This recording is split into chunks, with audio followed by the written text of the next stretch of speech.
Hello សួស្តីបងប្អូនអរគ្នាក៏ដូចជាជំរាបសួរបងប្អូននេះជាដើមមៀនតែតំដាំថ្មីទេផ្លែគឺផ្លែម្ដងពីរតាណាដើមមៀននេះតំដាំដែរបងប្អូនដល់រយៈកាលហើយ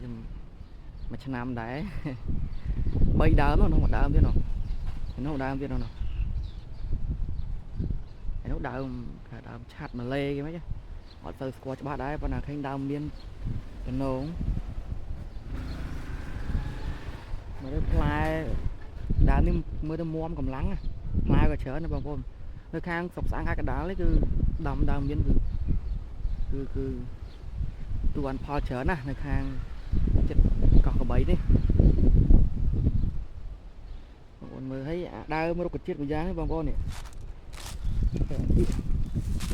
បងប្អូនដើមគេហៅដើមក្បាលរុយហ្នឹងគេហៅដើមក្បាលរុយតែអត់ដឹងច្បាស់ដែរបើថាធ្វើឆ្នាំមិនដឹងឆ្នាំអីបងប្អូនណាត្រូវការនេះមកខាងនេះច្រើនណា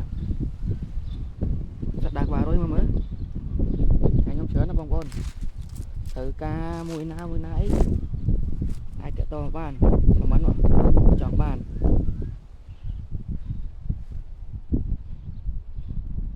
នេះដើមគាដីអូស្លូគោឆ្ងាញ់ប៉ុន្តែខ្ញុំអត់ចេះហូប